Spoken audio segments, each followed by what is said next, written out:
Flashbacks. I like how they incorporated the flashbacks. Alin's proposal to Kate as she walks slowly going to their room. Jane's first time entering Alin's room after years, how she and Alin will stay and chat in that room after school. The moment they saw each other, and the memory is how they part ways. Alin being reminded of how she got fired while reading her termination letter.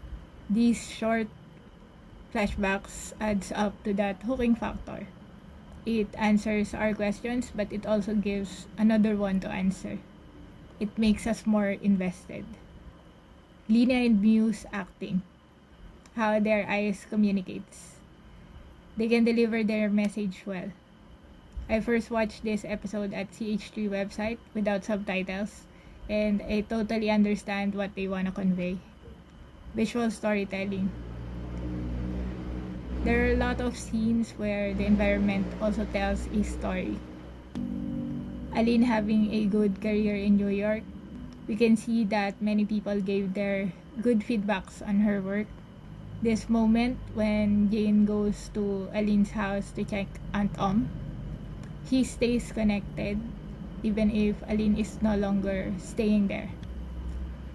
She also cares a lot for Aunt Even if she doesn't want to enter Alin's room because of the memories, she still finds the courage to do it because she thinks something bad might happen to Aunt We can see based on these scenarios that Jane really do cares a lot.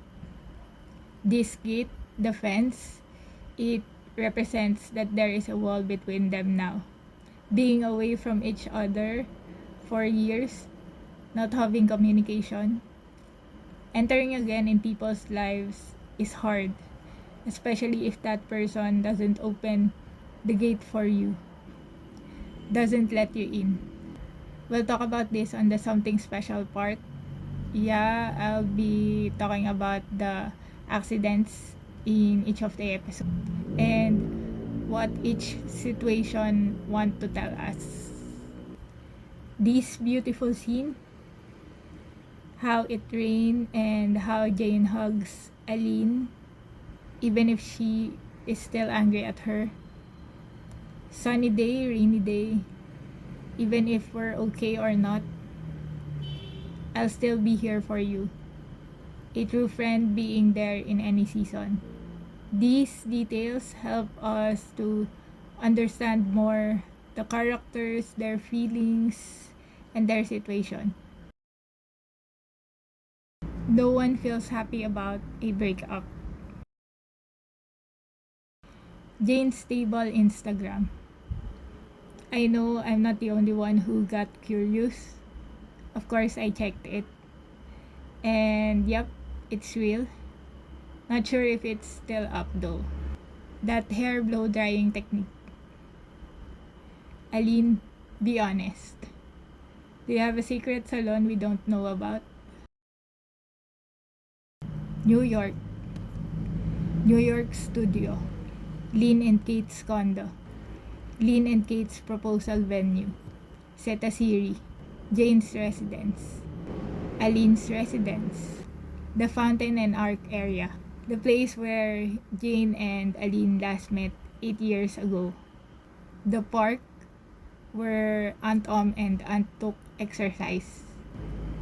The restaurant inside this hotel or building where Pai meets Lynn right after she learns that Lynn has returned to Thailand. And Jane's stable. Canon. Setasiri. Audi. This beer, it's not an ad, but it's definitely a moment where they could low-key slip one. Here are some other spots where they could have placed an ad. The coffee maker or the coffee, the stove, the petroleum jelly or ointment, and the hair dryer. Low-key placement at its best. Seeing your fiancé with someone else hurts deeply, but sometimes witnessing the truth is better than being completely blindsided. In this scene, Alin reminds us to pause, breathe, and think before acting. Confronting the problem is necessary, especially in situations as painful as being cheated on by someone you love. Almost getting hit by a car reminds us of something simple yet important. Always walk on the sidewalk. Sidewalks are for people, roads are for vehicles. Even when the road looks empty, it is better to be safe than sorry. On another level, this moment shows how easily someone can become flustered and overwhelmed when confronted with sudden, unexpected emotions.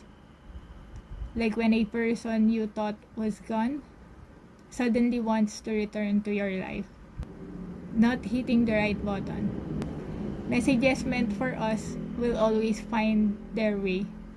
On Took, pressing the wrong button wasn't just a mistake. It became the universe's way of letting Alin hear what Jane truly felt. Sometimes the messages we accidentally discover are exactly what we need, giving us the chance to act, to correct what's wrong, and to do what is right. There's always a reason we hear what we hear. Burned by hot water. Never stand too close to someone who's cooking. Basic kitchen safety. But what stood out in this scene was how Jane instantly helped Alin, even while she's still angry.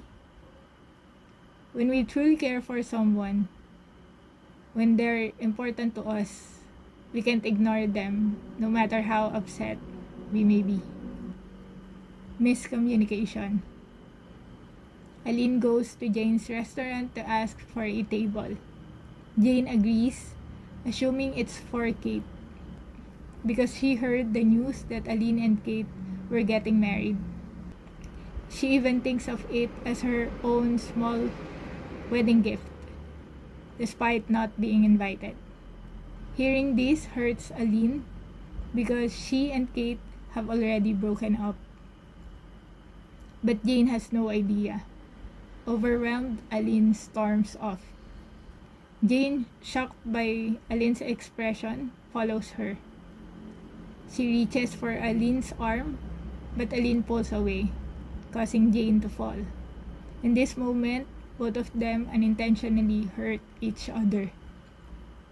Jane hurts Alin because she doesn't know the truth, and Alin hurts Jane because she chooses silence and walks away instead of explaining the situation.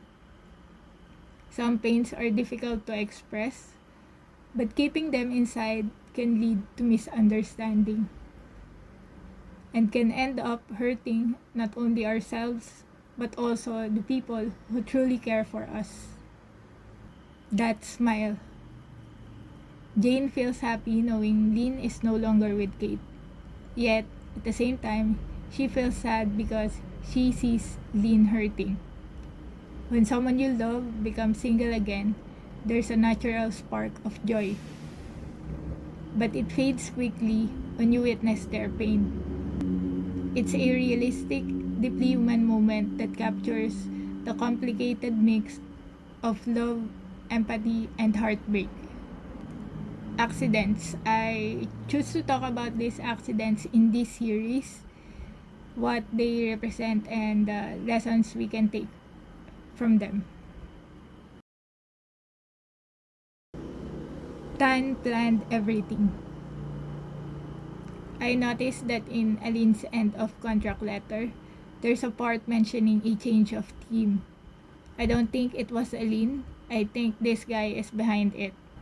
My guess is he wants Kate because, as we know, Kate's family owns a big company in New York. The whole flashback makes me wonder what Alin wrote on Jane's uniform. I think she wrote something somewhere Jane wouldn't easily see it. Just like what Tawan did in Only You. I already wrote this on my ex account. I think she'll pass out. 1, she actually passes out and doesn't remember anything. 2, she pretends to pass out and pretends not to remember anything. That's it for this episode. This is ReliabLEE. Reliable plus Lee equals ReliabLEE. Thank you for watching. See you on the next one.